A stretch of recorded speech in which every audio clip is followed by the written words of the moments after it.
We also have a couple of other folks from FHWA, and I'm looking to see if they're on yet. I don't see them on the list right now. Oh, there's Joe.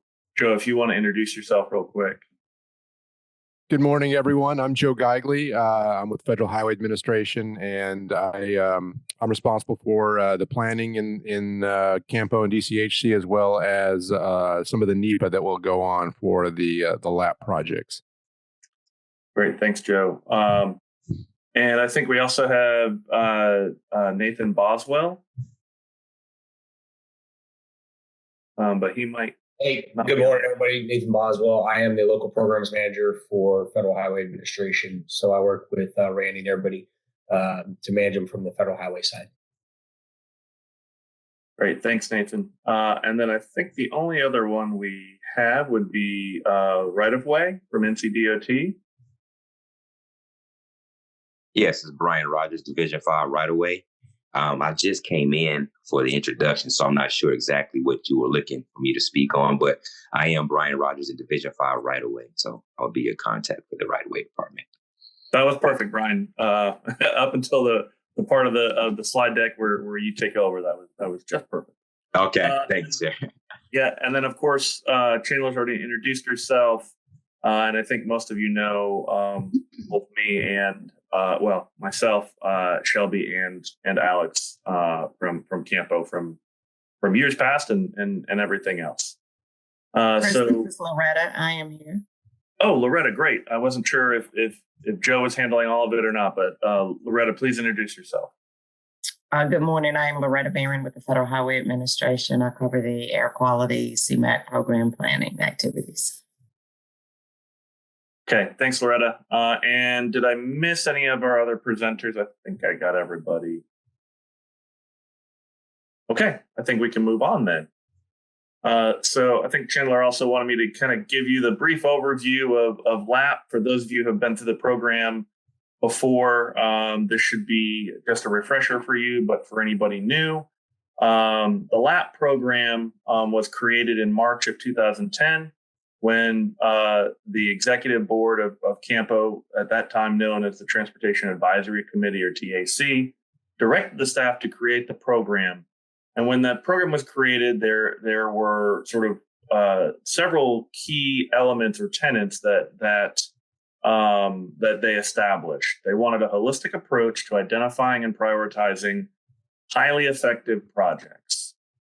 They wanted us to utilize available funding sources in the most efficient manner that we could.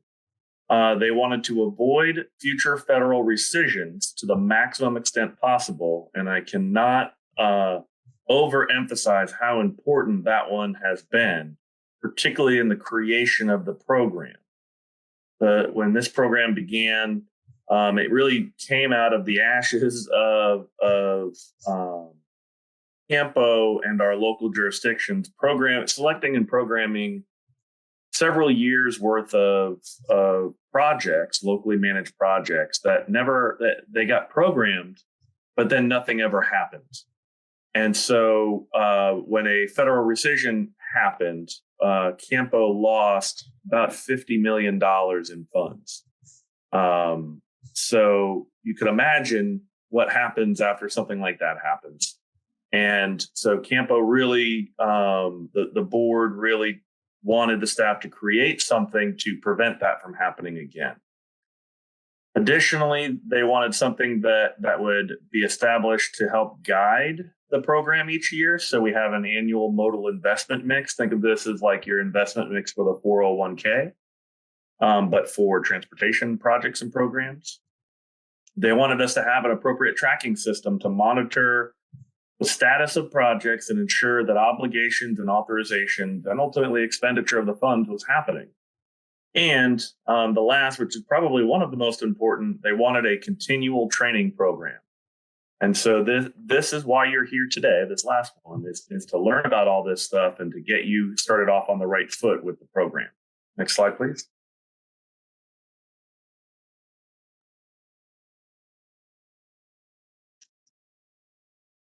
They also established a LAPP committee to help assist in the development of the program and also to help with the updates of the program. So each year, the LAPP committee meets generally in the spring and reviews how things are going and develops any recommendations for new updates or new elements for the program. And then those are forwarded through the TCC to the executive board for final consideration.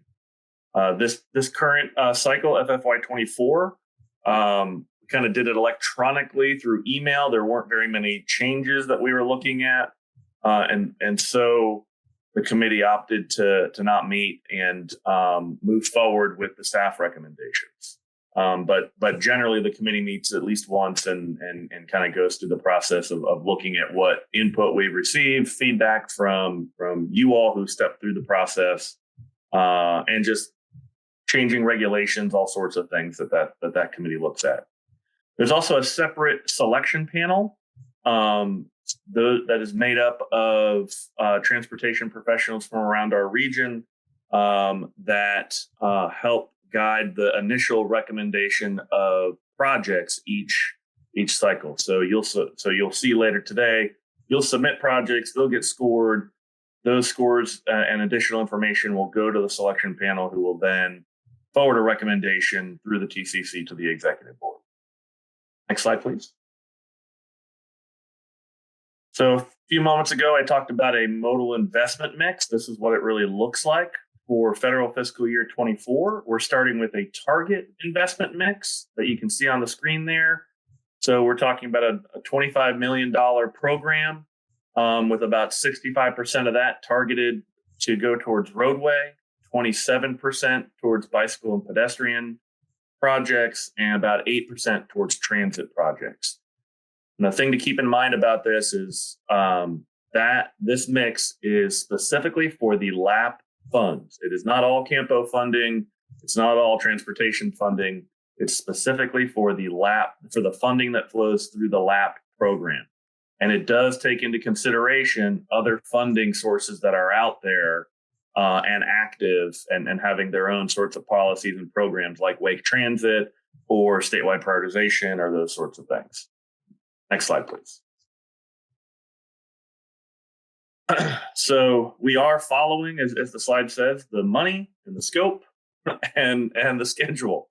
So all of the projects that are provided funding through our program that utilize the Surface Transportation Block Group Program funding and TAP funds, as well as CMAQ funds, are tracked. So they're programmed, and that means that they're sort of reserved, right, for your project once a decision by our board is made. And then we utilize a variety of tools with the assistance of NCDOT to keep track of that on a weekly basis. And so we get reports, and I will say that the screenshot you see here is a small snippet of a spreadsheet with hundreds, if not thousands of lines on it of activity of all of the projects in our region from these funding sources. It's also worth noting that we over-program. So of our target modal investment mix of $25 million, we don't actually get $25 million each funding cycle. We get a little bit less than that, but we, through agreement with NCDOT, over-program the funding sources slightly to ensure that we fully utilize the funding each year. So, what that means is, and what you'll see throughout the rest of these slides is when it comes to schedule and process is it's a race. So once your project is selected and programmed, you begin the process that's going to be described to you later today. But it really is the first one to the finish line gets their money. And so and this has not happened yet, but if we got to a point in any particular funding cycle where the money ran out, we would need to make a decision about any of those projects that had not obligated their funding yet. So there's a few terms that you're going to learn today. If you haven't already, obligation ceiling is one of them. That's the actual net available funding that we have at any point in time. Those funds are obligated by FHWA, the Federal Highway Administration, and are committed to the project at that point. These funds utilize the federal fiscal year. So that's October 1st to September 30th. And that's how we kind of keep track of our running funding balance. And you can see on this screenshot, it doesn't really matter what the time frame was, but on the screenshot in that bottom right highlighted cell, the sort of total funding balance we have at that when this screenshot was taken was $15 million on hand, if you will, in our program. Next slide, please.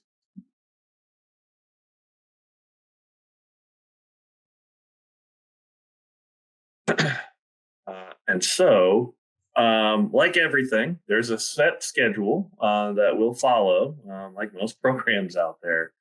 And this all begins this month, August. So the board has already taken action on the first two sub-bullets there. They've set the target modal investment mix. That's kind of like their message to all of you in your jurisdictions. This is sort of a portfolio of project types that they'd like to see. Later on, when we get to the end of the application process, a final modal investment mix will be set based on what actually is selected for programming. The call for projects has opened. And of course, today is the training for all of you that might be applying for LAPP funding. A couple of key important dates here. September 7th, there's a couple of deadlines here. That's the pre-submittal deadline. So you have to have your pre-submittal information entered into our online system. It's also the deadline to set up or to sign up for your required pre-submittal meetings. That's when you'll sit down with us and some folks from NCDOT, and occasionally Federal Highways will also join those meetings to sort of talk to us about the projects that you're planning to submit. You can get feedback from us about those projects, and in particular about how we think those projects might score. And I'll say that the feedback we've gotten in years past is those have been very useful meetings for the applicants to help them tailor their applications to be as competitive as possible.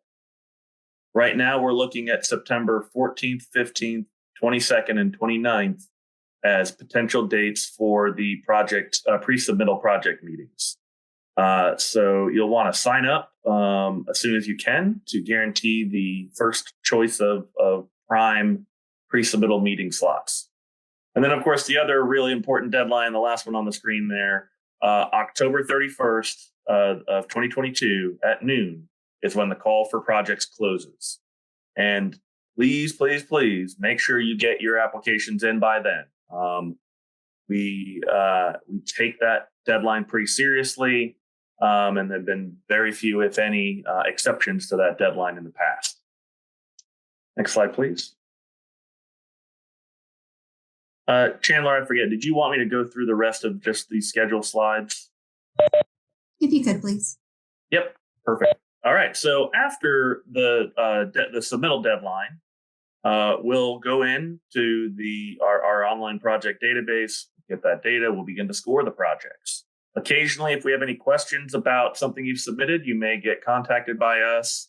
Otherwise, you won't hear from us about LAPP scoring until after the selection committee meets, which is generally in either November and or December of our cycle. Once their process is complete, we will bring forward a recommendation through the TCC to the executive board in January of 2023, and that would be for the full program of projects for FFY 2024. They will get that in January, and then in February is generally when they adopt the program for the new federal fiscal year. That again doesn't start until October, but they adopt our project lists generally in February. And so between January and May, that's when we would be going through our internal process for public involvement on the proposed list of projects. And then after February, through the process for any TIP or STIP amendment actions that need to take place. to program the selected projects. And then for those projects that might be utilizing CMAQ funding, there's an additional step of filling out some applications and forms to document the other required information for CMAQ funding that takes place. So you may, if your project is identified as one that might be programmed with CMAQ funding, there would just be a little more information that we'll need to get from you all. Next slide, please. And then once the board has selected projects, so let's say they select your project in February. Between February and September, you would work with NCDOT to draft and approve the required municipal agreement between the local agency and NCDOT. Those need to be signed by NCDOT by September 15th in order to be able to utilize your funds starting October 1st. For any funds that we may flex to transit funding, so a flex is when we take funding that is currently federal highway money and sort of cross it over the ledger at USDOT to the Federal Transit Administration funding books. Generally, we're only doing that for some of our transit projects, but not always. So it is a tool, and we'll utilize it sometimes. But generally, that's when we would be doing those flex requests, is between February and September. While all that is going on, in June of the year of 2023, we would begin the process for the next. We'd begin the next process, basically. We would also make final changes to some of the transit funds that are being flexed already, and those final submittals for the roadway and bike ped projects. We do have a built-in process in June of each year to sort of have a reprogramming exercise, and it's an opportunity for us to look at where things are at and basically sit down with NCDOT and each of our project sponsors at that point, and sometimes have to make a tough call about whether or not we think a project is going to make its obligation deadline. If we think they will, then it's full speed ahead and everything continues on. However, if we review a project and do not think it's going to make its schedule to obligate funding on time, then we would look at taking some different actions. They could be reprogramming the schedule of the project. It could be up to and including deprogramming or removing the project from LAPP funding. So that has been very rare, but it is worth noting that it is a possibility. And again, these things are put in place to, number one, help you all be successful, but the bottom line is to try to protect the funding from being taken back by the feds when it's resources that we look to use in our region for transportation improvements. Next slide, please. So during this time, in May, final submittals would need to be made. In June, during this reprogramming exercise, again, we're looking for those things that might not obligate by September 30th, and then we look at what we'll do through that reprogramming exercise. September 15th is generally the final deadline for funding obligation. So although the federal fiscal year runs until September 30th, it takes time if you're submitting your funding authorization to obligate the funds. It does take time for that to get through the system and get approved. So anything after September 15th that goes in, you can't submit your request on September 30th and have the funds obligated by September 30th. Generally, it takes a few weeks for that to happen. And so September 15th, 2024 would be the deadline for all of our FFY24 projects to have submitted for their funding authorization from Federal Highways. You can see a couple of notes there at the bottom of the screen. Once obligation of funds has occurred, you have that obligation year plus 2 more years to complete whatever phase of the project you have the funding for. So if you have FFY24 funding, and you obligate in September of 2024, you would then have 2 more years to complete, 2 more federal fiscal years to complete the activity that's been funded. And once that is done, then that project phase can be closed out. Since we do over program the funding, we have more projects programmed than funding physically available. We're just reiterating here that it is imperative that you move as quickly as practical and possible to obligate each phase of your project.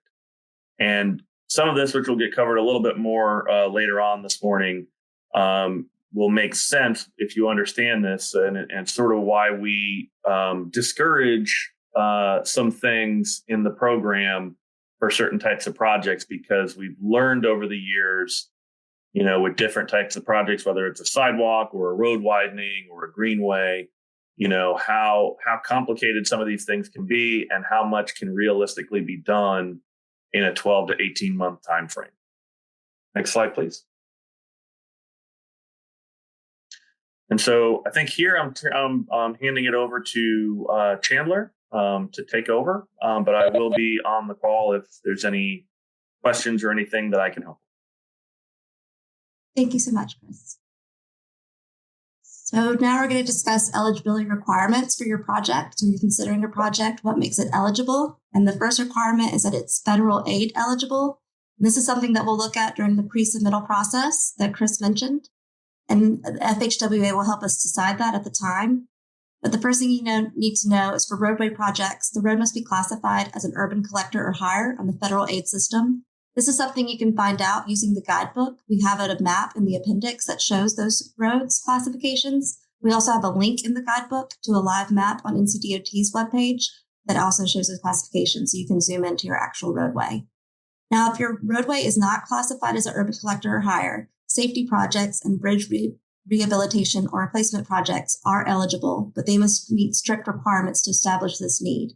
And those requirements are also available in the guidebook in the appendix.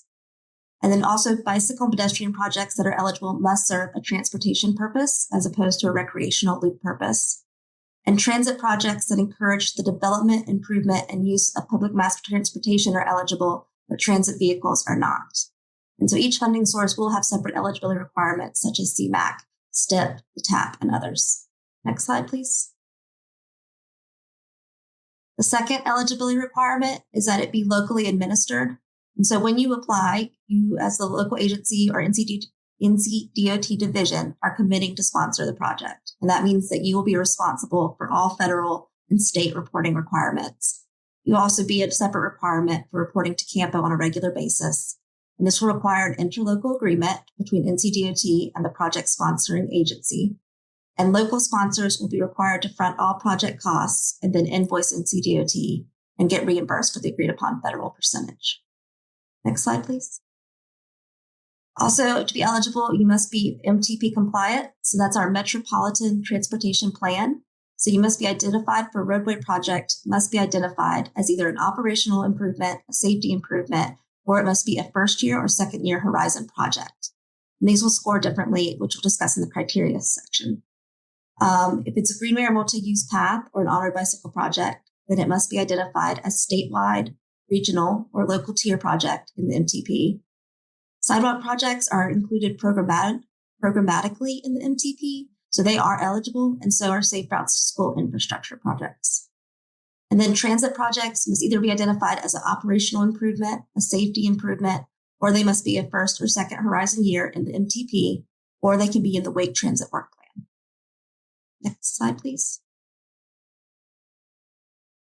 ITS projects, Intelligent Transportation System projects, are eligible as long as they are improved in the ITS deployment plan for the MTP, or they're in a local plan that has NCDOT approval.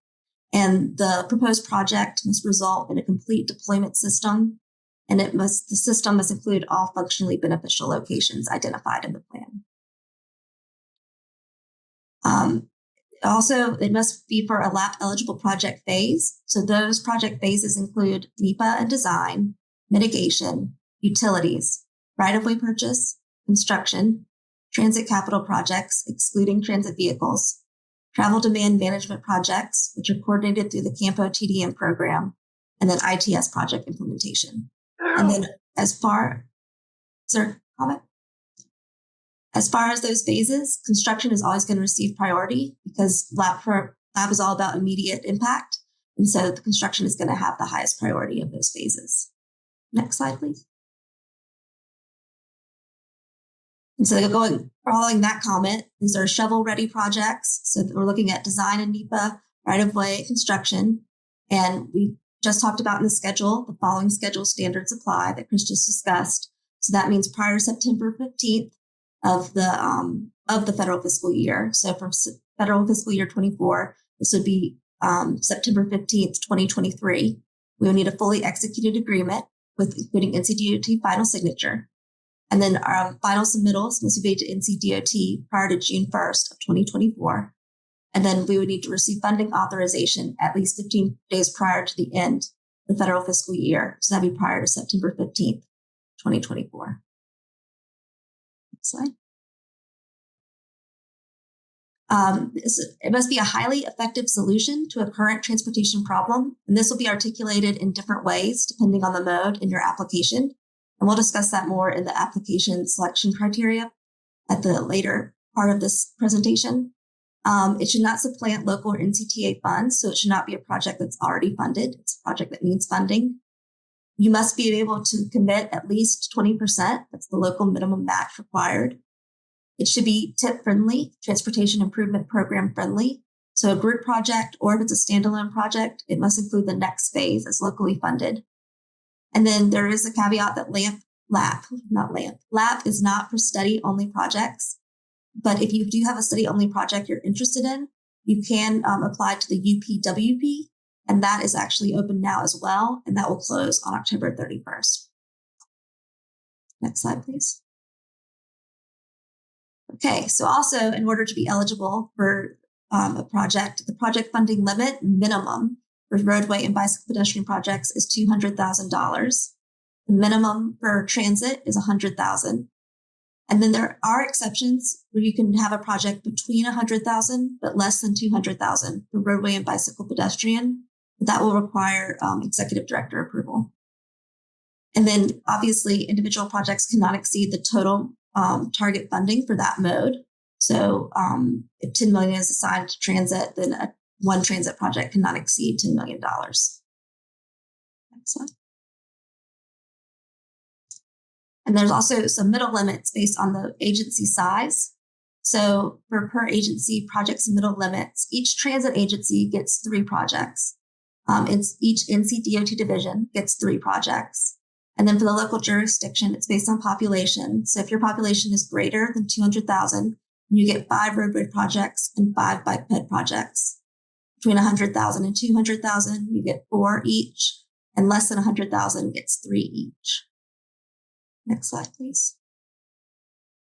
This is a fairly new, since fiscal year 23, submittal limit requirement. So if you have unobligated funds, then you must use that number of projects to reduce allowable applications by the number of prior LAPP projects that have not met authorization. And so here's an example, because that's a little confusing. So Community A has a population of less than 100,000. So technically they would be eligible for 3 roadway and 3 biped, but they have 2 outstanding biped projects that do not have their funding authorized. They have to subtract that 2. From both modes. So whereas they would have been eligible for 3 each, now they're only available for 1 each. So they subtract the number from each mode. And then also if they had 3 outstanding, then technically 3 minus 3 is 0. So you would think 0 for each mode, but they can do 1. They'd have to decide which mode they wanted to apply for, but they can always have a maximum of 1 project if they number of unobligated projects outweighs the number of allowable. Next slide, please. So if you've applied before for a project and did not get funded, that won't carry over. You do need to reapply. And the reason for that is that project resubmittal will need updated information because, of course, your scope could change, costs will obviously change, priority may change, but you should note in your application that this is a resubmittal, that you have submitted this project before. Next slide. So the pre-submittal process we talked about when going over the schedule, and that's going to take place fairly soon. The deadline to submit your information for pre-submittal, September 7th. That's also the deadline to sign up for a meeting. And the purpose of this process is to review scope clarity and get a better understanding of project specifics. Okay. And then the pre-submittal panel is made up of NCDOT, FHWA, and Campo staff. Next slide. And when you go we'll talk a little more detail about this when we talk about the application process in the final segment of this meeting.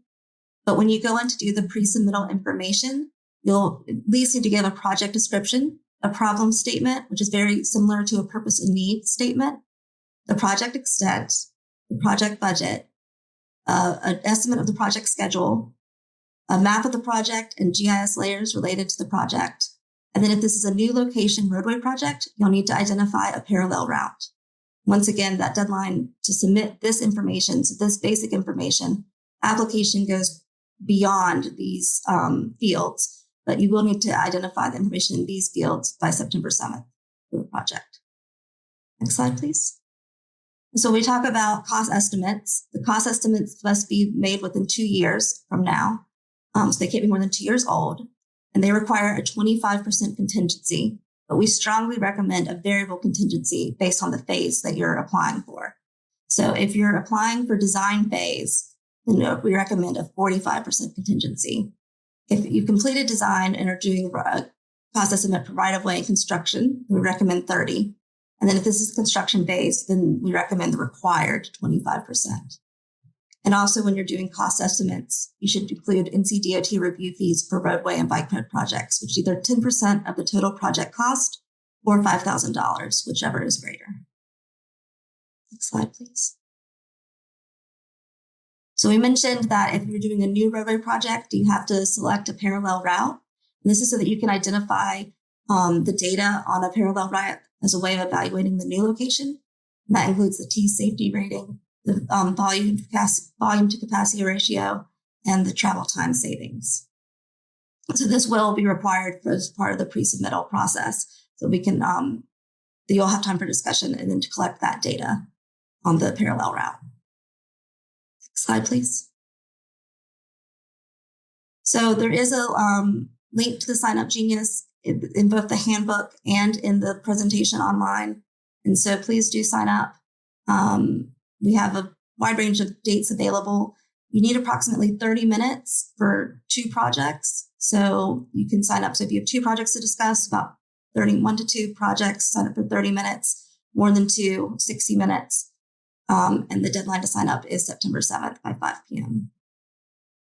Next slide.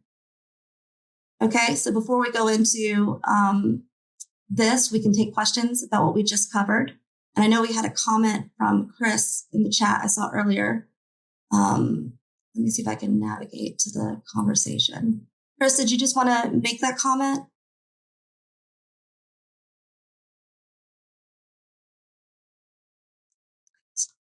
And then I also got a quick notification about the meeting.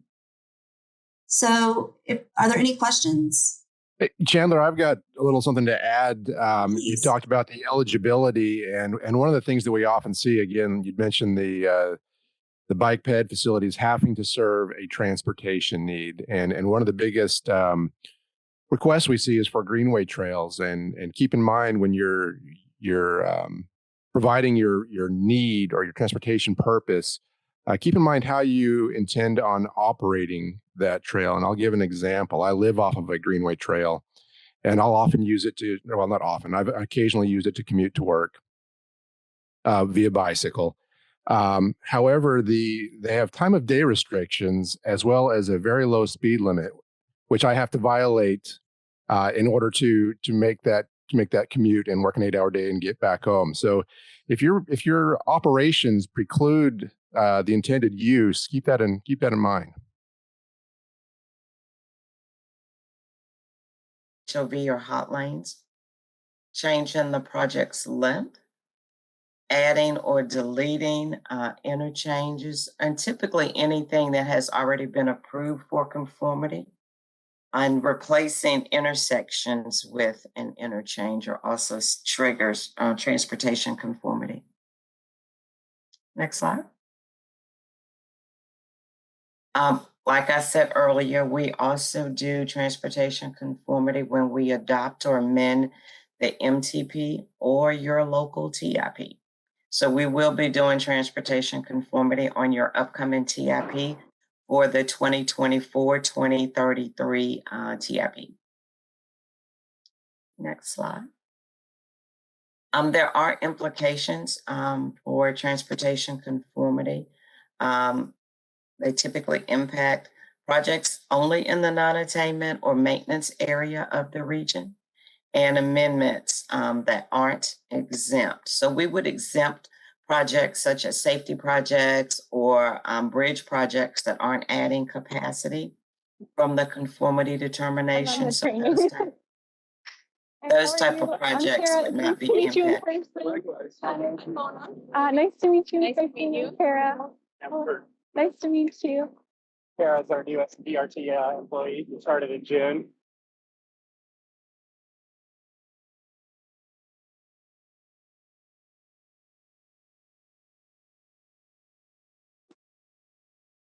Loretta, you appear to be on mute. I don't know how that happened. I'm sorry. I think someone hit mute all. Oh, okay. Sorry about that. Thanks.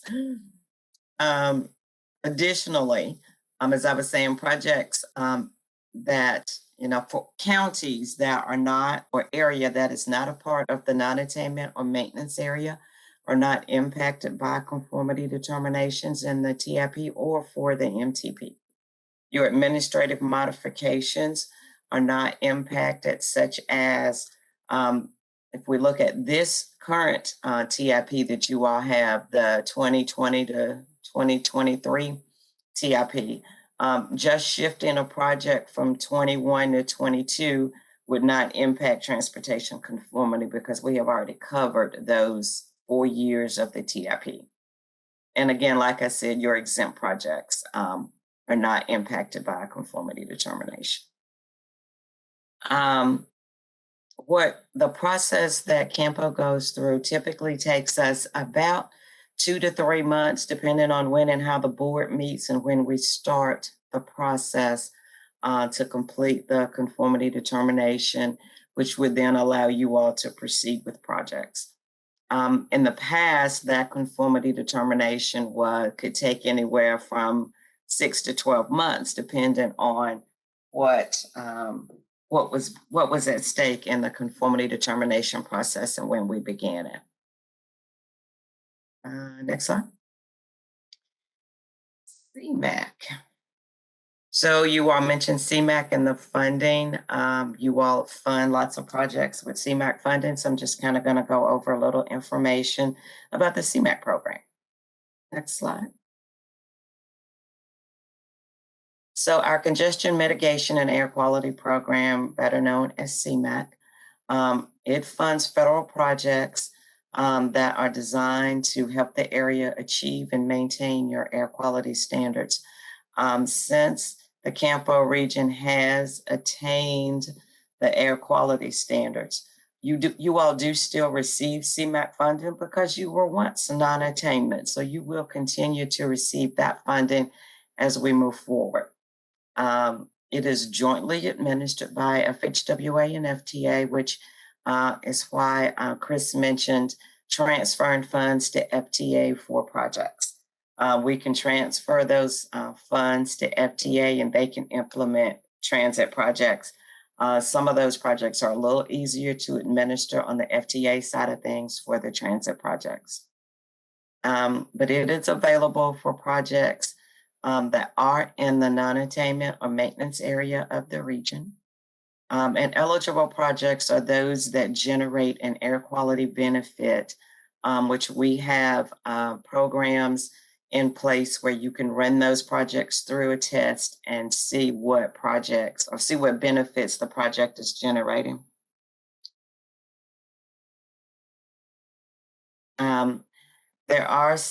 We do have a list of some eligible CMAQ projects.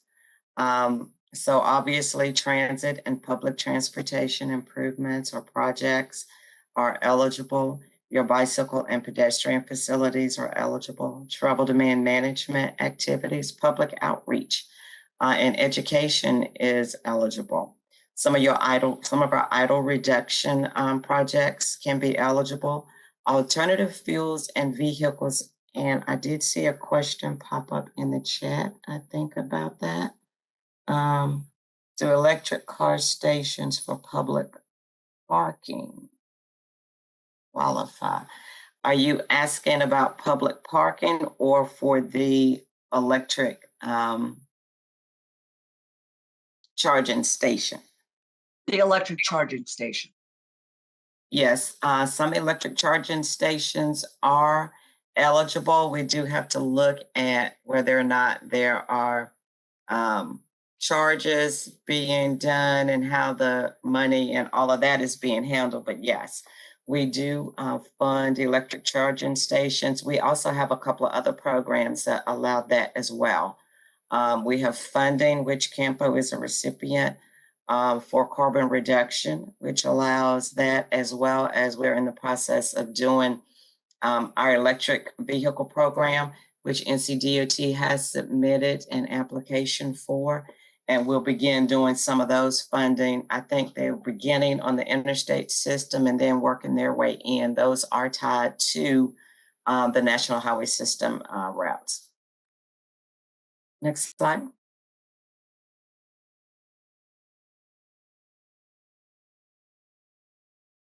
And the CMAQ submittal process, you've already heard from Chris about how the CMAQ process is working within Campo.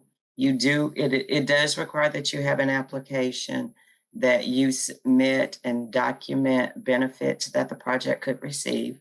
And I believe that data may be being generated by Campo itself. And then there's just a requirement for MPO or RPO endorsement and approval of submitting the CMAQ project. Next slide. Once NCDOT gets the CMAQ list of CMAQ projects, we hold what we call an interagency review, where we review all CMAQ applications for the cycle, whether it's a year, 2 years cycle for projects, where we will review all those projects with EPA, FTA, and NCDAQ to look at eligibility and benefits and make a recommendation for funding all those projects throughout the state. Next slide. We will authorize CMAQ projects in our system. Like I said, they all have to show emission benefits, because we do document that and report that in our CMAQ system as well as to Congress. Your MTP or your TIP must include the project.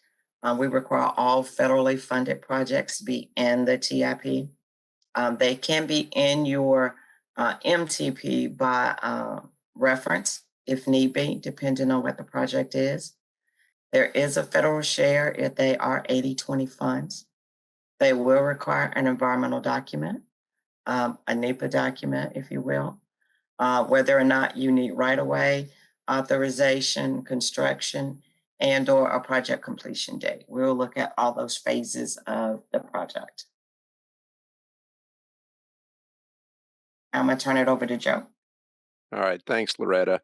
I'm going to be fairly brief, giving a kind of a high-level background on NEPA, as I believe Division 5 usually provides a more detailed look into what goes into the appropriate documentation. So go ahead to the next slide, please, Chandler.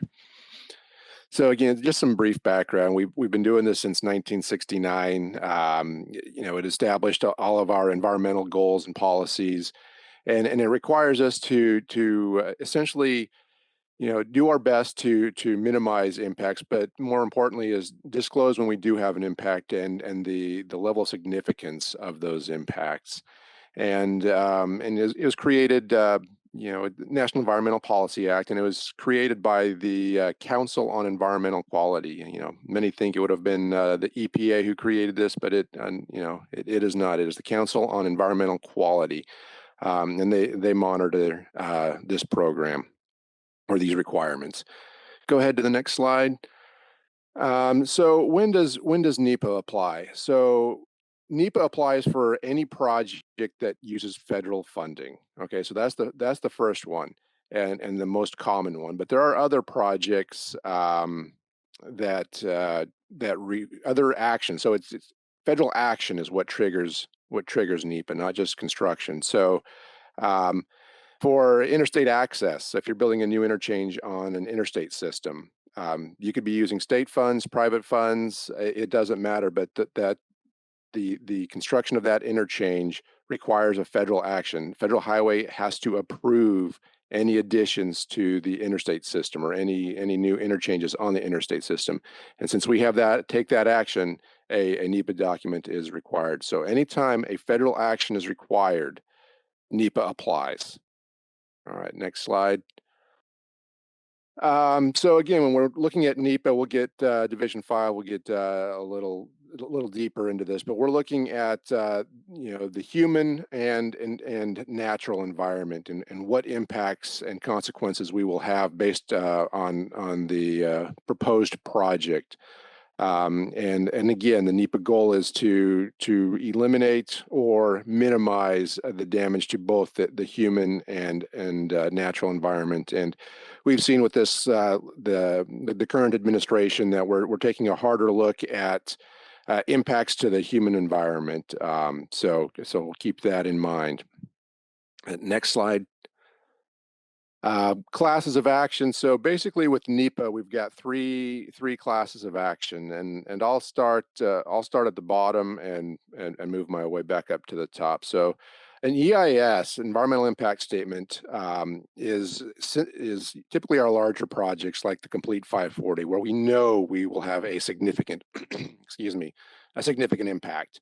And with that, we'll have a record of decision stating, hey, this is what we're building, and these are our significant impacts. Environmental assessment is those situations where we really don't know if we're going to have a significant impact or not. And if we're going through the environmental assessment and we realize, yes, we're going to have a significant impact, then we'll raise it up to the level of an EIS. If at the end we say, nope, we didn't have any impacts, it will result in a finding of no significant impacts. And categorical exclusions is typically what the level of documentation required for the LAPP program. And these are the instances where we going into it, we know upfront that we will not have individually or cumulatively have a significant effect on the human or natural environment. It's pretty low impacts, relatively speaking. So that's what we'll be focusing on a little bit later in this training. Next slide.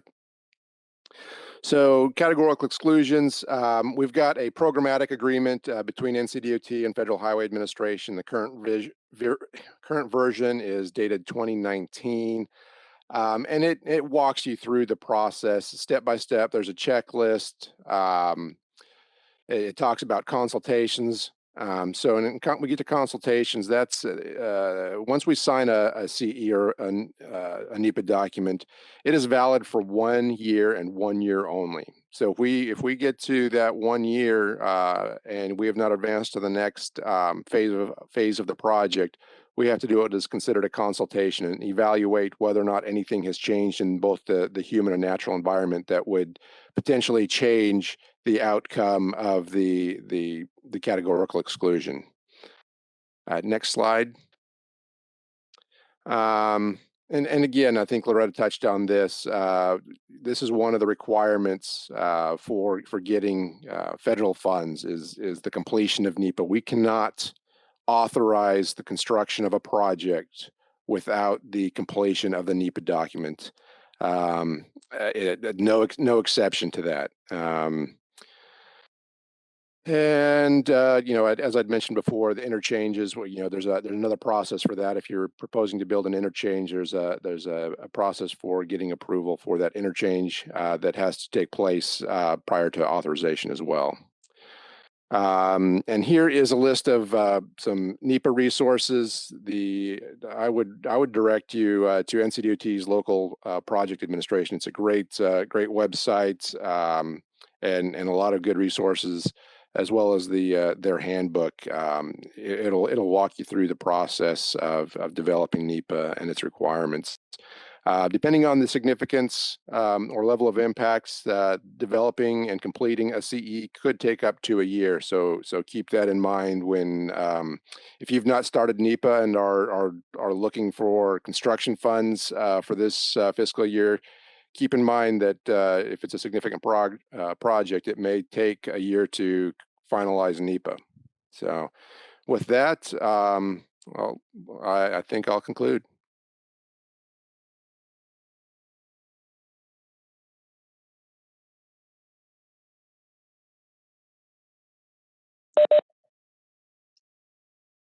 Yeah, Chris is just. Questions?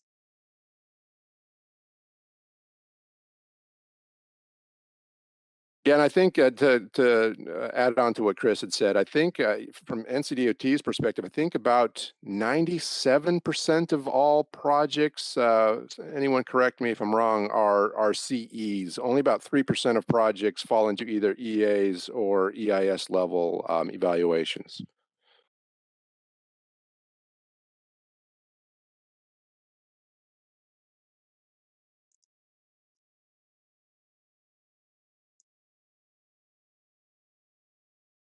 All right, well, seeing no other questions or comments, Bonnie, can we move to the next slide?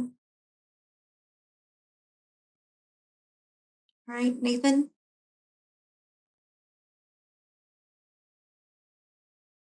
All right. Good morning, everybody. My name is Nathan Boswell. I am, like Chandler, kind of new to the local projects for federal highways. I just took over for Tammy Richards, who retired in March. And so going to be kind of going through our funding monitoring and reporting process. Next slide. So kind of what our role is we provide the funding. We are making sure that the federal dollars are spent appropriately. Obviously, no fraud, waste, or abuse. That is a good project, and that everyone has we want to give everyone the opportunity to keep every dollar that they get. Tammy's big saying and my saying is if we have to take money back, that means we didn't do our jobs here at Federal Highways. So our entire goal is to make sure we never have to take money back because we're providing the service to make sure you can do what you need to do with that money. Next slide. So although, as it states here, NCDOT doesn't have any actually funds in the projects, they do have oversight. And what that means is they're basically responsible for overseeing the project and ensuring everything meets the federal requirements. And ultimately, in the end, if we do end up having to take money back, we take it back from NCDOT, and then NCDOT has to get the money back from the responsible party. So that's kind of their role in overseeing everything and making sure that why they have a stake in it to make sure that everything meets the federal requirements and there's no issues as we go through. Next slide. So a couple different common terms you'll hear. Contract authority, they might be a little confusing, but contract authority is basically them saying you have this amount of money, but really what we're looking at is oblim or obligation limitation, saying you had that money in contract authority, but here's how much money you actually can use. And so it's a little different. We're really focused on the obligation ceiling or obligation limitation. Funds programmed, those are funds that aren't guaranteed. That's kind of just a projection out of what you're going, you could get or might be available, but it's not actually available or ready for you yet. And then obligated is when we're actually agreeing to reimburse that and that those funds are locked in. And the last thing, rescission, is when Congress actually takes back contract authority and reduces funding that was out there and takes the money back that was not obligated already. All right, next slide. So 2 CFR 200, the super circular, it's kind of what we follow. It's talks about everything that we do. And really what we're focused here is the period of performance. This is crucial. And the biggest thing here is to understand that the effective date of the authorization is when expenses can be incurred. You can't incur expenses before the start of the authorization or after the end of it. Expenses can only be incurred and reimbursed for those dates. So anything from before won't be reimbursed. Anything after the end date can't be reimbursed. There is something to understand that after the end date, you can still bill, but you can only bill for expenses that were incurred within that period of performance. So keeping an eye on those periods of performance are really crucial to make sure that you can be reimbursed properly and we don't have any improper payments. And then the big one here is go back one more. Yep, is just closing projects. They have to be closed out 15 months after the end date. And so just making sure we're tracking that. And extensions can be requested for end dates, but it must go through NCDOT and up to federal highways for us to approve it. And just because an extension has been asked for, it doesn't mean it's going to be approved. There have to be reasons for us to validate and approve that extension. Next slide. So our commitment is that, funds are available for PE, right-of-way construction, as you can see. And as we talked about, authorization is required prior to incurring expenses. And that authorization date is in our system when we actually sign off in FMIS. So just because the state has authorized it, or it might be, it could take a couple of days to work its way through our system and get our signature. So understanding that date in our system, FMIS, is the important part of that. And then you can see work done before or after, not eligible for reimbursement. Next slide. Inactive projects. I actually monitor this for the state as well. And so this is one of the big things we're pushing right now is to monitor inactive projects. These are projects that do not have any expenditures charged to them within 6 months. And so if it gets out of that 6-month time frame, it becomes inactive and then shows up on our list. And then we're working with the state NCDOT to make sure something's billed there because we want to make sure that North Carolina's inactive rate remains relatively low. And so we do want to have out there, just a reminder, bill projects every 6 months, which resets that date and keeps pushing it forward just to make sure that they stay off that inactive project. And then the municipal agreement, as you can see on the bottom, it's included in there for invoices being submitted within 6 months of the completion of the acceptance of the project. So just kind of a reminder there. Next slide. Review findings. So we do reviews, or I do reviews for local projects, and these are kind of coming some of the things that have been seen in the past years. Keep talking about expenditures occurring before the authorization was signed. So kind of knocking that one in, everyone just understanding that date. And you can kind of read the rest: improper way tickets, improper DB documentation, just a host of different things to kind of remember. When we're going through this, there are requirements that we have to meet to make sure that you can keep your money. Next slide. So these are typical items that I will review when I'm going through and doing reviews in the divisions. You can see the project diaries, pay record books, wage rates, grading, traffic control, all these different things. And so just kind of a host of things that we will be reviewing when projects are selected for review. Next slide. So there are two different types of reviews. There's the pre-construction, conference attendance and review. And the key here is to make sure that both Federal Highways is invited and NCDOT. Federal Highways won't always attend, but if we do have the ability or capability to attend, we will. But someone from DOT or the representative has to be at the pre-construction conferences. And then the records reviews. This is what I'm doing, where I'm going out and actually reviewing the records and documentation for projects that are not completed. As it says, we're looking for 50 to 75% there. And the reason we're doing that is so we can try and hopefully identify issues before it is too late. What I tell everybody is if we can identify issues before it's too late, we can usually get them fixed, especially if we know about them and there's good communication. But if we're finding issues after the fact, or if OIG or other people are finding them, then it's kind of out of our hands. So the big thing here is trying to find them early and then work with NCDOT to get them fixed so that no money has to be taken back and we can continue working. Next slide.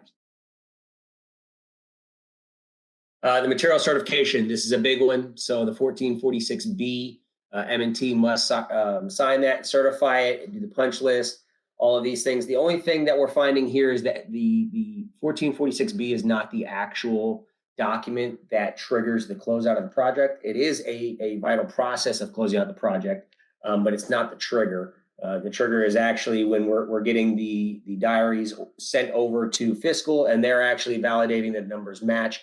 And then checking, yes, that the 1446B is on hand. So it is crucial to have this, and that we make sure that we're following through and making sure the records are available for them to do this and to sign off on this 1446B. Slide. And then closeout and retention. So if, you know, all records need to be kept for 3 years as it states after the final voucher date. That's just for audit purposes. At any time, Department of Transportation can come down and say, hey, you know, we need you guys to look, we would like you to review this project. And then we have to be able to go out and be able to, you know, pull those records, get the information and review it. If the records are not kept, there's always a chance that they say, well, we can't audit this. We have to have the funds paid back. So it's just kind of keeping that in your head, you know, that there are a lot of requirements. And I understand reading through all this and looking at this, everybody might be saying, wow, there's a lot going on. And there is.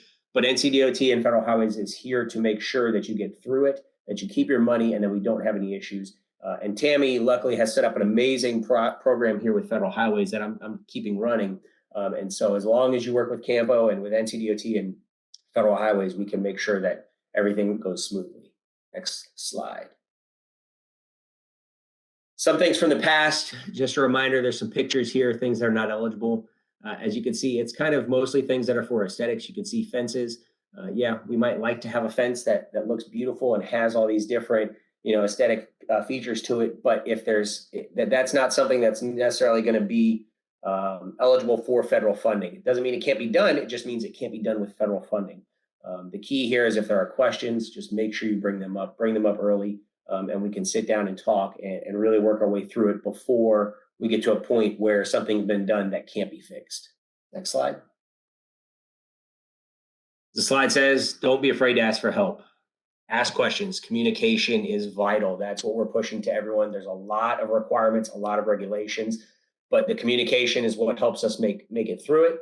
We make it through it as a team. And when you guys are successful, that means we are successful. And so we really, really, really push to make sure there is good communication, a good working relationship, to make sure that everyone can get every dollar that they need and keep every dollar that they need. No question is too dumb. If you feel like, you know, oh, I shouldn't ask the question, make sure you reach out, talk to someone, and we can work through it to ensure that we are making it through. Let me see, I had a question come in. Yeah, so besides the last slide, besides fences, so it was kind of clock towers, parks, playgrounds. It kind of depends on the project, whether, you know, what goes into the project. But as we're seeing, there's a lot of things that have been asked for in the past that are more aesthetics driven versus purpose driven. And if it's only solely aesthetics driven, then it's not something that normally is going to be eligible for federal dollars. Landscaping can be a part of it. It just depends on the purpose of it. And that's worked through depending on the project and the type of funds that are being used. So that's why we kind of just give some vague examples, but really the question is, the purpose is to just say, hey, not everything is going to be eligible. So make sure to ask the question. And if you think something might be eligible, ask. And, you know, the worst that can happen is we say, hey, no, that's not eligible. And then we either go a different route or, hey, we say, yep, you know what, this meets a purpose driven that falls within the scope of the funds and the project. And then we, you know, might be able to have it paid for. But if you don't ask and just do it, that's when we run into problems. And so the key is just making sure that there's that communication. Finalize here. It's my name, my phone number, my email. Feel free to reach out. And like I said, you know, communication is really what I'm driving for here. So if no one has anything, I appreciate your time.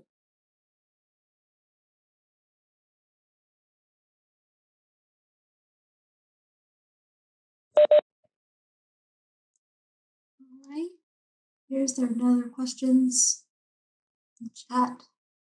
So if you could advance to the next slide, please. All right, and then we have Marta, Raymond, and Ben. Let me look right quick to see. I don't know if Marta was going to join us a little later. I'm scrolling right through. Oh, Marta's here. Good morning. Good morning. Raymond, do you just want me to go through maybe the first half and then you can Sure, do that's the fine. second half? Okay. Good Fine. morning, everyone.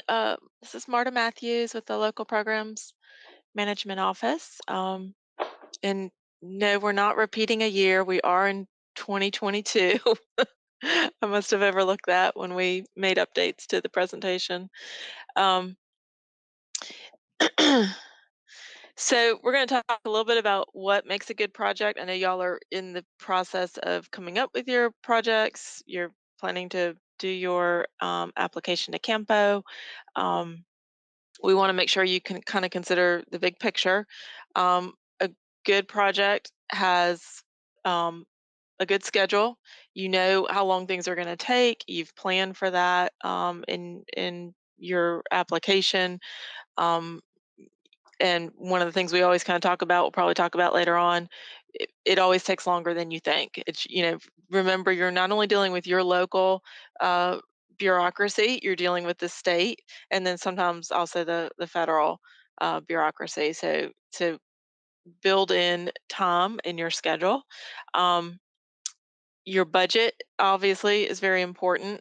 And again, think about your schedule. If you're not going to get a construction for a year or two, you need to factor in cost increases and escalation as time goes by.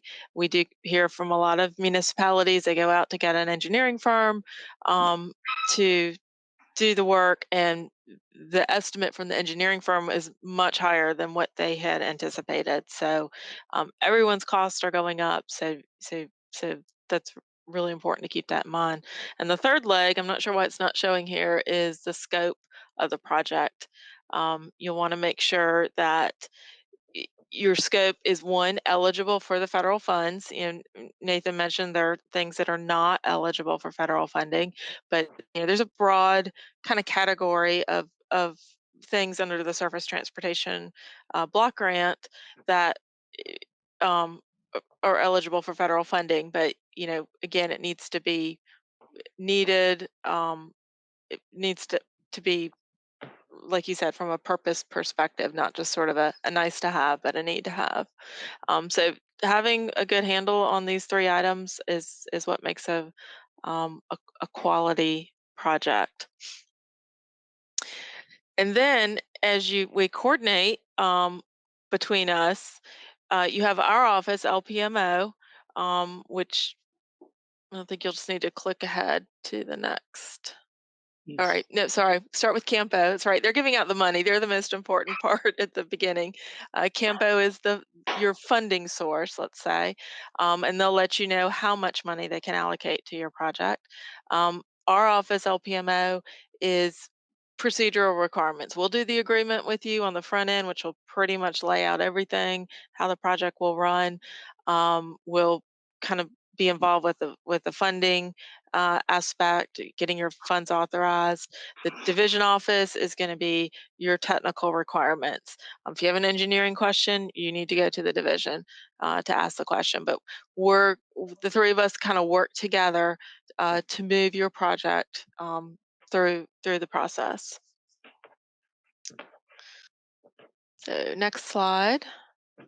So Campo, Chandler will be your point of contact for, where you're going to get your money, the scoring and the project selection process. And I know Campo, you maybe have already discussed this about the pre-meetings that Campo hosts, where the town comes in with their project and kind of gets initial feedback on, how well will this project score, and what do we need to change to make it score better. If after you've gotten your project and you're going along and you need additional funding, again, you get back to Campo to see if they can allocate additional money to your project. If you need to move money around, again, start with Campo, and then you'll come to us to modify agreements as needed. And then if there are any scope changes to your project, because remember, Campo selected the project based on your scope and what you said you would accomplish. So if you change any of that, again, start with Campo, make sure those changes are appropriate, that they are acceptable and eligible, and then come to us for any changes to the agreement. And then our office will help you get into EVS, the sort of online portal that you'll use to manage your project. That's where you'll start with requesting your agreement through EVS. You'll also request your funding authorizations for each phase of work, your preliminary engineering, right-of-way, and utility relocation, and then construction. We are also pretty heavily involved on the professional services side, where you're going out and hiring an engineering firm. We'll review that request for letters of interest that you advertise. We'll make sure that you have a documented process for selecting the most qualified firm, and then we'll coordinate getting the mandate estimate reviewed by our auditors. You'll also submit your reimbursements through EVS. So our office will review and approve the PE reimbursements, and then we'll review and approve the change request when you get to the point of authorizing funds. And then the division, Raymond, will be, again, that's the technical side. So they're going to be reviewing all your submittals, your categorical exclusion document, or the consultation. The right-of-way certification is going to be provided by the division right-of-way agent. The utility certification and / railroad coordination is actually provided by the town. There's a form on our site. Raymond's going to review all the plans or get them reviewed. And he's also going to review and approve any right-of-way or construction reimbursements.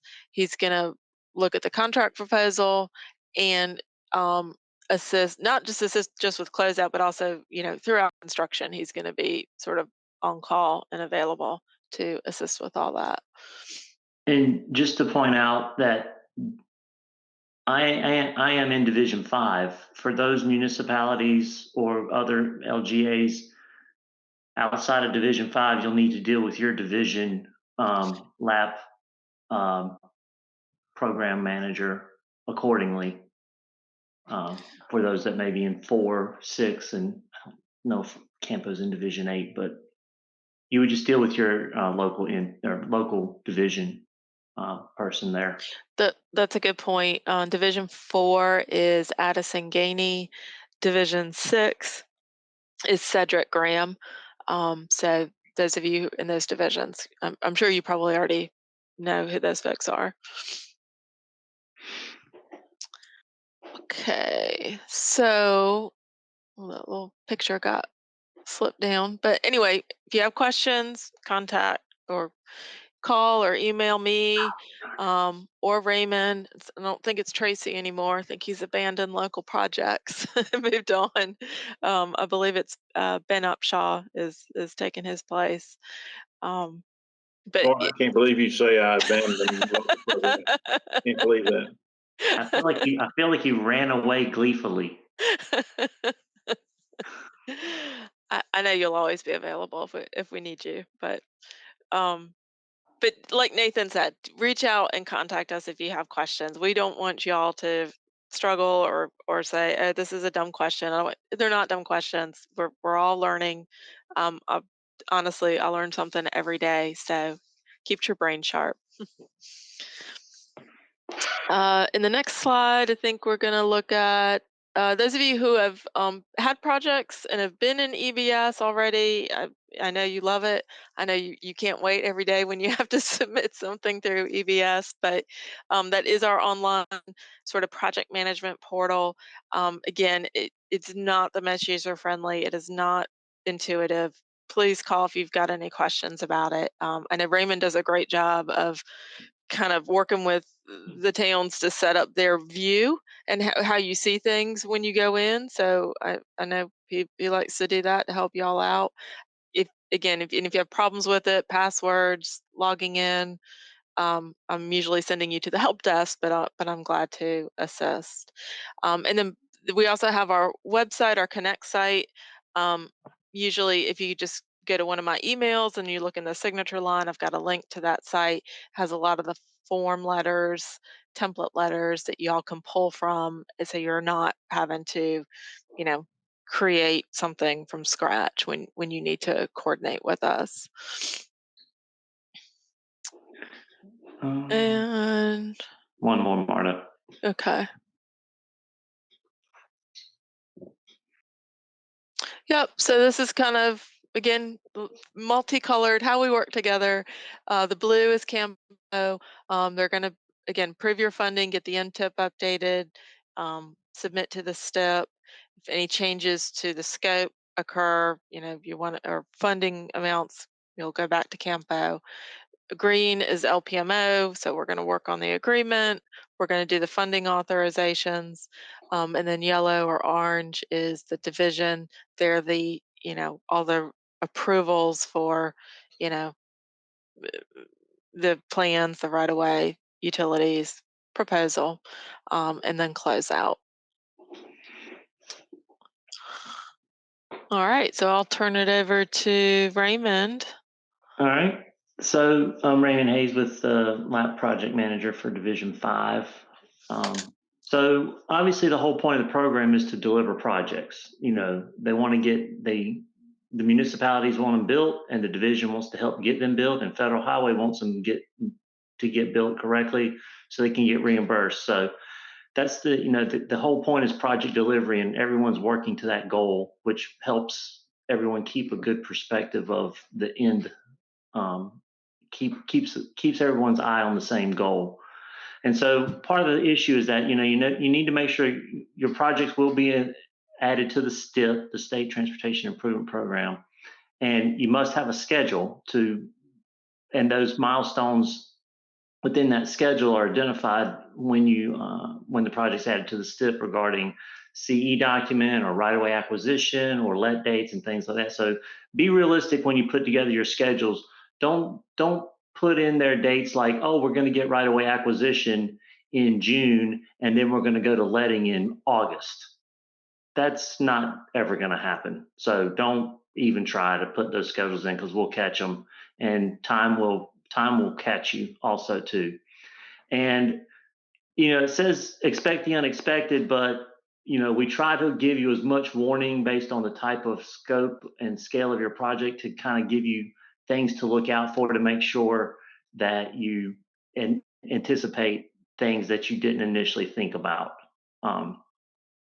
And also, once the projects are built, we've got to get through completion and closeout so that they can be, just because you pay the final estimate to the contractor is not the end of the project. There is significant amounts of work effort to get the reimbursements done and get everything submitted to the department so that the department can now begin closeout.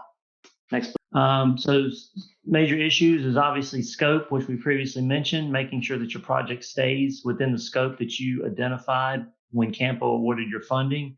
Scope creep we try to help identify that if we see it starting to happen, the division will, and say, yes, like if you end the project and you're like, oh, well, we need to go across the street because the pedestrian connection wasn't like we thought.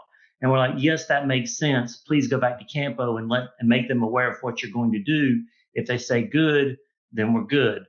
We had a project stop short on some sidewalk by like 100 feet. It just got missed. And we try to identify that stuff at the beginning in the call for projects to say, hey, if you're going to touch an intersection, go ahead and touch all four legs, identify all four legs, at least in your scope. You can do a little bit less, but doing more is a challenge because of the way your scoring is done. Constructability can be problematic. You can design anything to look great on paper, but getting it built in the time frame of the project and within the budget can become real challenges. Don't assume you have right of way. make sure that you take that into account. And if you need to get that, that needs to fall into your scope. And then utilities can be a very big challenge here lately on getting crews scheduled and getting them worked in, and the budgets. Right now, I'm seeing utility relocation agreements valid for 60 days on the pricing. So those are real problems with budget and schedules. Next, please. Continuing on that, making sure your estimates are accurate. Scope creep, once again, can be a challenge. Inaccurate quantities, making sure that your quantities are estimated accurately, because that'll affect the cost of your project and the total bill that you end up having to pay. The thing you need to understand is what the expenses are for that project, you will be responsible for paying for. So just keep that in mind as you check out scope or your scope and your budget. Construction cost is not project budget cost. Project budget cost is a significantly larger number than just the cost of construction. I'm having those discussions with municipalities now that are realizing they need more money. And once again, don't forget to estimate for right-of-way and utilities, and then environmental issues. Hopefully those don't become issues, but potentially could come up depending on what kind of impact you might run into. Next, please. Estimates are becoming very challenging right now. We recommend that municipalities or their engineering firms do not use the state bid averages. Those are based on projects of significantly larger scale and scope, so you will not get accurate representation of unit prices. If possible, try and use representative projects in your community through other LAPP program or LAPP projects. Luckily for Division 5 around the Raleigh area, we have numerous projects that are constantly being advertised and awarded. So we have a good basis for unit prices and what the market temperature is right now. Make sure you possibly, if you're in a more rural area that could be challenging, that you anticipate re-advertising. That'll affect your schedule and timing. If your engineer's estimate needs to be adjusted, then we need to, that needs to happen, and that's not unreasonable right now. And one key thing is the bid as received. There is absolutely no permitted negotiation at all between the project owner and any potential bidders that have submitted bids. It is lowest responsible bid received, and that is the price. If you don't like the price, you can choose to re-advertise the project, but the prices are as they are submitted. So next, please.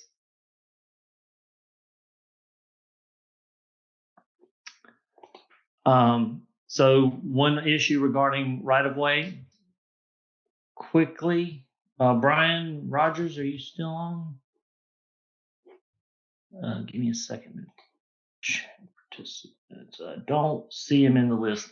So regarding right-of-way issues, you must follow the Uniform Act. That is an absolute, no questions, no exceptions. Condemnation is permitted. Other challenges that come up is when you deal with estates that have multiple property owners and also title issues. And once all of those issues get sorted and everything's done in accordance with the Uniform Act, you must get a right-of-way certification from the division right-of-way agent. For Division 5, that would be Brian Rogers. And so just the Uniform Act is very key. And those that get funding award here early next year, this will be very well detailed and explained in the training you will receive. Next, please. Right-of-way items that need to be brought to your attention is make sure you know who the right-of-way impacts are. Question on the chat right quick before we move on. What is right-of-way? What if right-of-way has already been obtained and only construction funding is being sought via LAPP. So because in this case, if you're seeking only construction funding in your project, every process done prior to that must be also in compliance with the LAPP program. So in Division 5, we do have a lot of municipalities that do only seek construction funding, and they choose to participate in the right-of-way process and the design process at 100% town expense. The department still has to review the design plans prior to construction funding eligibility. The department still has to issue a right-of-way certification. So those key milestones for the requirements to receive federal funding at the construction phase must still be met and must still be in compliance with with a LAPP program requirements. So what we do here is, if we know you're only getting funding, we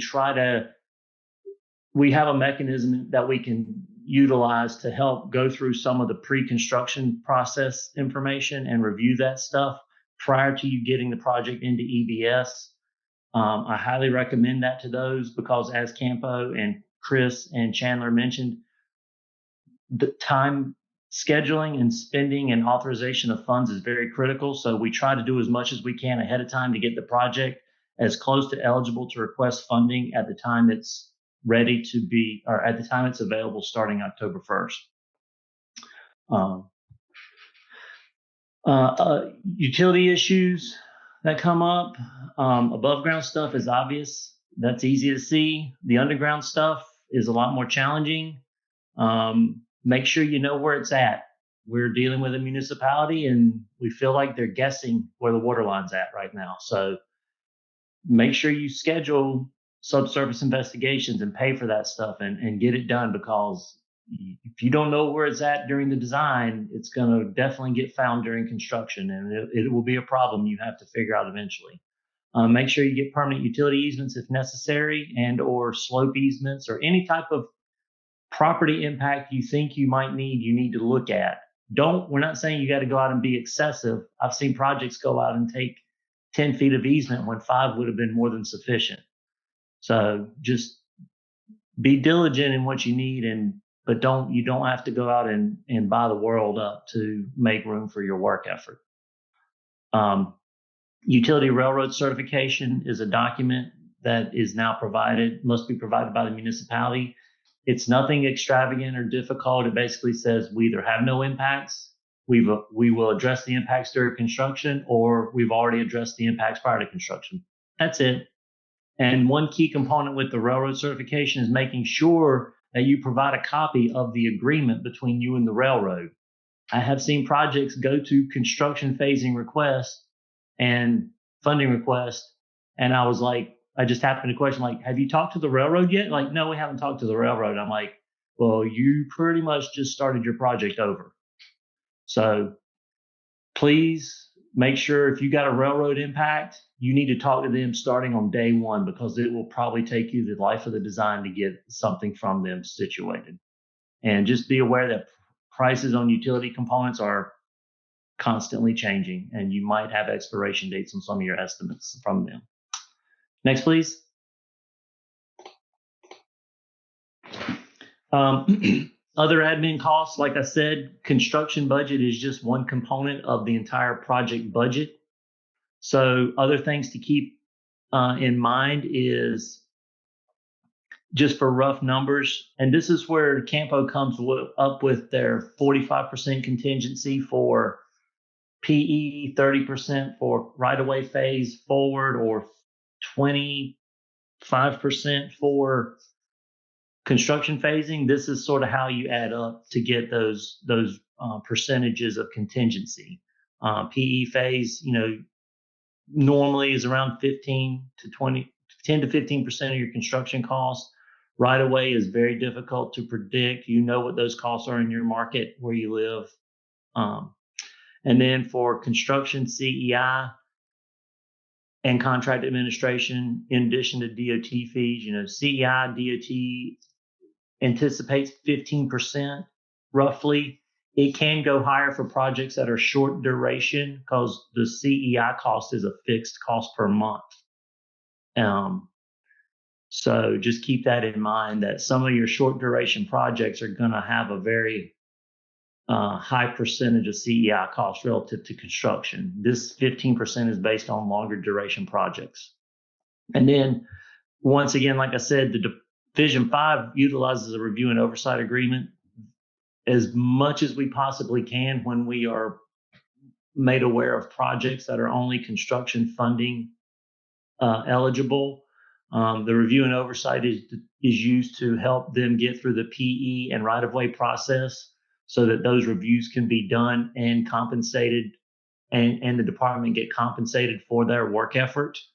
And all that is hopefully being done prior to construction phase so that the project is eligible to request construction funding at the start of the federal fiscal year and move forward from there. If you are doing a project and you're only going after construction funding and you get everything set up with the department and the municipal agreements in place and everything's in EBS on October 1st, and you send 100% plan submittal to the department to review for the first time, do not be upset or surprised if you get several pages of comments back and you have to go back to your designer and redesign stuff. That is not recommended as the best process to move forward on design phase. So don't let 100% plan set be the first time the department reviews your plans. That is going to become a very contentious financial discussion between you and your consultant, design consultant. So try and utilize the review and oversight as much as you possibly can if that's where you want to be. Next, please. So this picture is worth well over 1,000 words. Communication is beyond critical and very welcome. So please ask questions if you don't know. The municipalities I work with, I talk with them constantly about everything. No discussion is off limits regarding finances, project issues, technical issues, next steps, process, what needs to happen next. We bring up everything because all I need to do is keep the project moving. So we talk constantly about everything. Like I said, my biggest communications recently have been helping municipalities work through project budgets and helping them identify funding shortfalls so that they can bring the wheelbarrow back over to Campo and Campo can fill it up with some money for them so they can finish the jobs. And don't be afraid to ask questions. Don't be afraid to ask for more funding. Campo's there to make sure the funding gets spent. If you don't ask, then you will never have that funding available to you. And Chandler knows this, and Chris Lucasina knows this. They will get communicated to constantly about additional funding. And I help with that and make sure they identify those things. But if you have questions, please ask. That is so critical. You just can't realize how much you can get from that. All right, that's the end of our slides. Question and answer session is next if anyone has any. I know this is a lot to take on, and there is absolutely no expectation that anyone in this program will remember all of this information for the LGA. This is a not few and far between, but this is not a very frequent process for y'all to deal with. For me, it's all day, every day, and same with Marta. So if you've got any questions about anything, please ask. No one expects you to try and remember all of this information at one shot. So don't feel like you have to have any questions. I'm sure you've got 1,000 questions and a bunch of questions you don't even know you need to ask yet. So next slide is our contact information. Once again, Chandler's your Campo contact. Marta is the LPMO NCDOT contact. I work with Division 5. I report to Ben Upshaw, who's the Division Project Delivery Engineer. Any Division 5 related questions, we recommend you come to me first. and I will help give you guidance on what the next steps are, or I will make a point to bring in others into the discussion. But over the last 4 years I've been doing this, I've become the single point of contact by the municipalities, and that's been very beneficial to them because they only have one person to contact with, and they'll only get responses from one person. And that helps streamline a lot of communication back and forth. So that's the end of our presentation. Anyone got any questions, feel free to contact me regarding Division 5 or Marta Matthews or Chandler, and we'll try and get you a good answer as best we can. Thank you. Thank you, Raymond. All right, looks like we have right of way up last. Are we ready to present? Brian. Yes, this is Brian Rogers. First of all, I'll apologize because I am out in the field right now, so I may have a little hard time reading the slides, but I'll do the best I can to kind of go through them. But this is the right-of-way acquisition side of things. Again, my name is Brian Rogers. I'm in Division 5. Just getting started. The municipal agreements or your supplements, they must be signed. Read right-of-way sections for adherence. Must be submitted with valuations or appraisals. Also, with your construction plans, you be able to identify the existing right-of-way limits. Prefer a parcel number, owner's name, and deed reference and PIN number on your construction plans, and must be approved and submitted with valuations and appraisals. Once you submit your information for valuations. Next slide, please. Progress reports and time charges. Parcel entry spreadsheet to set up to NCDOT SAP. That is our VSIP spreadsheet, so we can account for all of the property owners. Also, we have our report B to track all of the projects and the progress. So make sure to be able to provide us with report B when you submit any information to the office, so we'll be able to tie down exactly where you are in the process.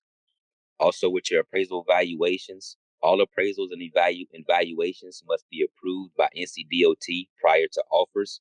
So all of your internal claim reports that you may submit will have to be reviewed and approved by Division 5 right-of-way office. And any appraisals that you submit will have to be reviewed and certified and approved by the appraisal unit. Waiver valuations can be used for values of $10,000 or less. Values in excess of $10,000 in condemnations must be appraised by NCDOT, recommended appraisers, and reviewed by NCDOT area appraisal department, in which I just mentioned earlier. Owners must know that they have the right to accompany the appraiser. Waiver valuations approvals can be face-to-face or email. So just let the owners know that they can be accompanied, that they have the right to be accompanied by an appraiser for any waiver valuations that they may have. Deed agreements. All deed agreements must have a legal description. Land conveyed to the NCDOT must be vetted and accepted. If NCDOT will construct and or maintain the right-of-way, deeds will need to be conveyed from the owner to the LPA without special provisions that will extend to the NCDOT. After the plans have received NCDOT final approvals or final construction approval, the LPA will request to convey right-of-way to the NCDOT for acceptance. The NCDOT must accept all right-of-way to validate the conveyance.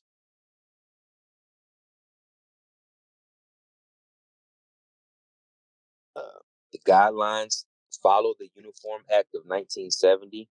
It's required for if $1 of federal funds is involved for the project. Making offers, all offers must be made in writing. Waiver forms must be signed by property owners for all donations. Must be signed by the LPA.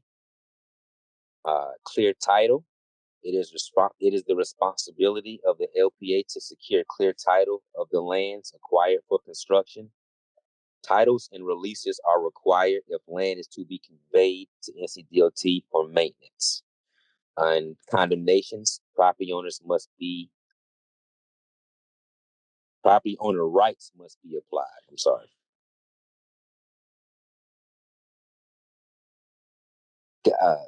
Settlements. Claims are settled once the owner accepts the approved just compensation or negotiated amount in writing by deed agreement. Closings. Claims are closed once the deed agreement is recorded in the courthouse.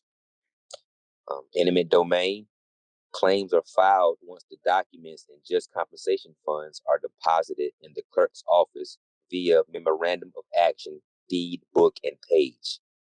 And a certifiable claim is once all the claims are closed or filed and the property owner and or lien holder has been paid. So here's certification requests and submission packages. Checklist is available on the Campo website or upon request. Project submission may take 2 to 8 weeks to be reviewed. That kind of depends on the workload in my office. A face-to-face certification meeting can be scheduled if all right-of-way is acquired. And a right-of-way discussion upon request, but no partial certification submissions. All acquisitions must be in conformance with the Uniform Act again, whether right-of-way acquisition is being reimbursed with federal funds or not.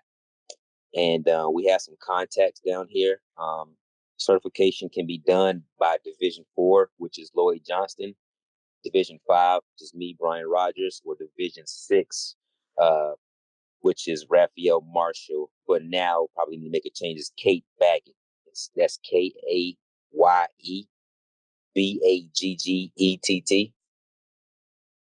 Kate Baggett. And the certification is the documentation that occurs that the LPA has legal access of all right-of-way needed for the project. That's what the certification is.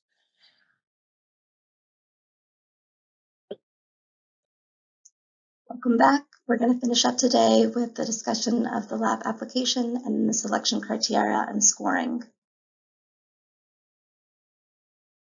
So as we mentioned earlier, there is a pre-submittal process as part of the application, and that's submitting information by September 7th at 4 p.m. And that information required is the project description, a problem statement, which is similar to a purpose and need, the project extents, a proposed budget, proposed schedule, a map or GIS layers of the project, and in the case of new location roadway projects, identification of a parallel route. Following the pre-submittal meeting, you'll also be required to submit a TEAS report, update your problem statement if you haven't already done so to meet the formal CTP NEPA guidelines. Those are available in your guidebook. Add any additional maps or GIS layers that may be needed, and then a copy of all other pertinent project information and justification. And that will all be due on October 31st at noon. The application portal is open. For access, you will need to send me your ArcGIS Online username so we can give you editing permissions to the portal. Once we do so, you will receive a notification in your ArcGIS Online username account. And once you click on that notification, you'll have a link to the application, and then you can access it from that point on. If your agency or department does not have access to ArcGIS Online and cannot create a username for you, then we can create a guest account, but you'll need to request that. And the LAPP guidebook is a great resource for using the application portal. It has screenshots and steps that show you how to navigate the application portal. Once you've submitted your project application, it will be scored. So like modes are scored against each other, highway against highway, bicycle against bicycle, or bicycle pedestrian against bicycle pedestrian, and transit against transit. And all projects are expected to score at least 50% of the points awarded to the top scoring project in each mode. So once we get down the list of projects, if the projects are no longer scoring at least 50% of the top project's point value, then the scoring committee does have the option of deciding if they should fund that project or if there's any remaining funds in that modal mix element, if those should be reallocated to other modal mixes to fund higher scoring projects. So you're going to see the same selection criteria for roadway, bike ped, and transit. So the selection criteria, local priority, that's going to up to 10 points per project, and each agency is allowed 15 points per mode. If the project is MTP or plan compliant, the agency's prior funding points, and then the modal effectiveness. So in this case, the roadway modal effectiveness. And that equals a total of 80 points. Each mode will be up to 80 points.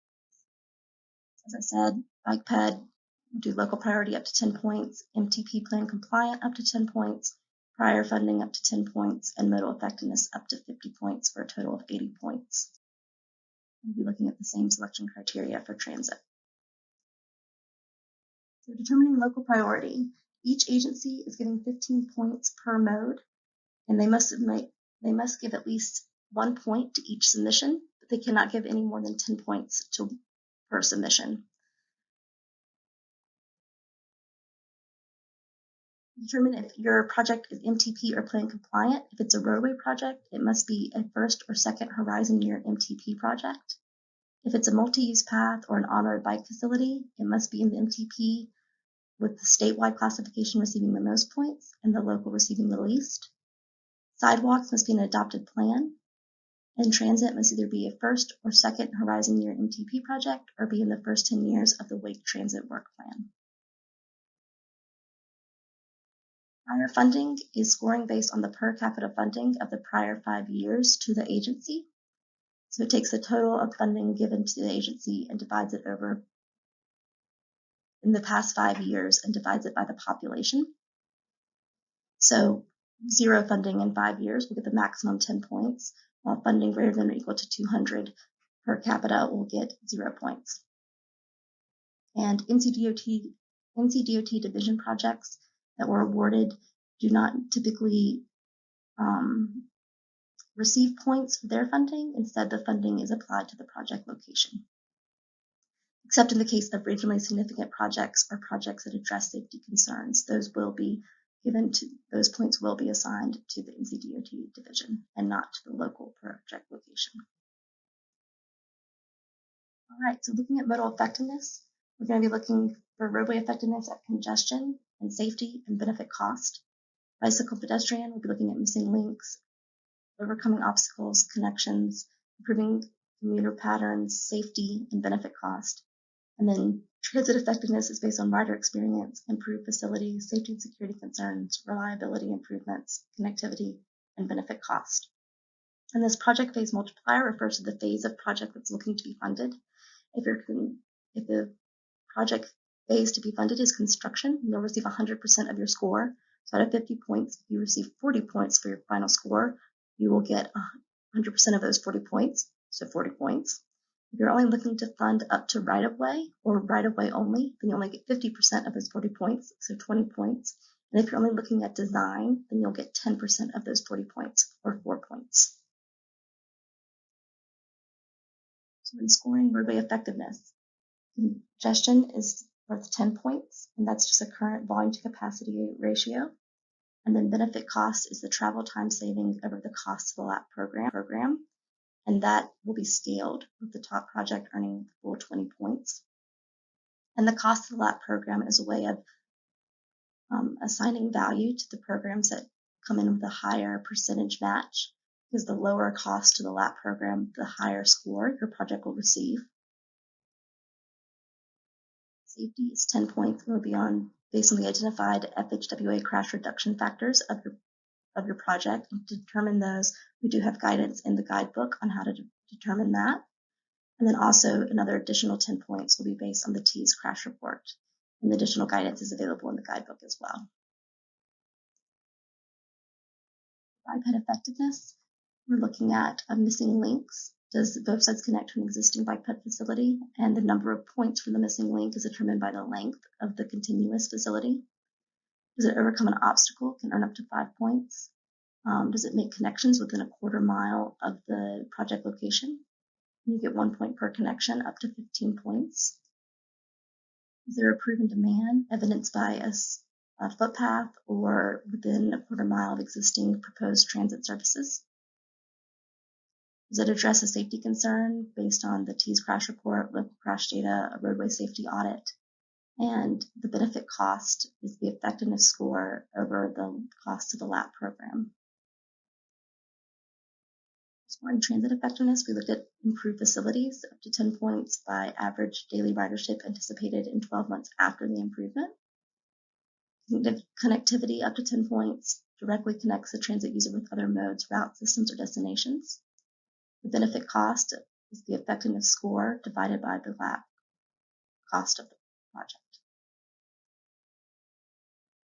10 points for reliability improvements, and these points will be awarded on project type in addition to safety and security concerns and rider experience.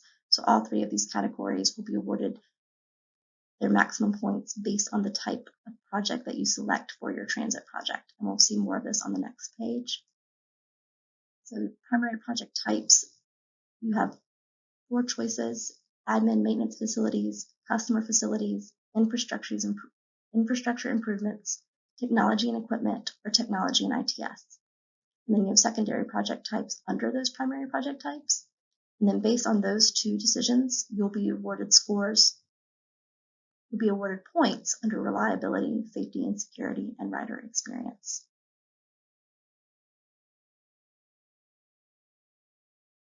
When submitting a bundled transit project, you are now required to submit locations. So this is a newer requirement, but for bus stop improvements, enhanced transfer points, you now need to include specific locations in that project application.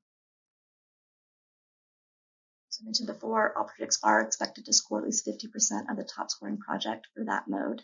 If it does not score at least 50% of the top project's point value, then the project will be reviewed to determine programming eligibility. And the option to unprogram funds from that middle mix element and reallocate to other modes to fund higher scoring projects. And then all recommendations made from the LAPP committee will be submitted to TCC and Executive Board for review and approval. The election process is first a review of project eligibility, then the project scoring, and the LAPP scoring committee review and recommendations, and the review and recommendations to the TCC, and then the Executive Board review and final programming of the projects. So the LAPP selection panel is an impartial scoring committee, a non-applicant agency, representatives, or other transportation professionals that can objectively evaluate the merits of each project independently, and they typically meet in November or December. So they'll be meeting in November or December of this year.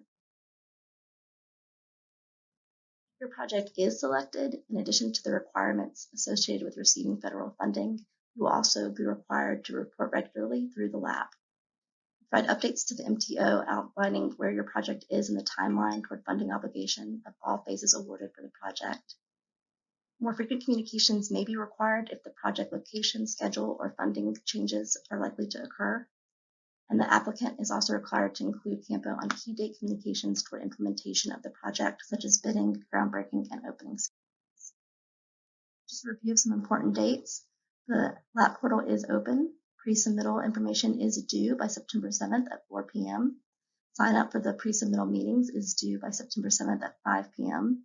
You have the option of pre-submittal meetings on the 14th, 15th, 22nd, and 29th of September.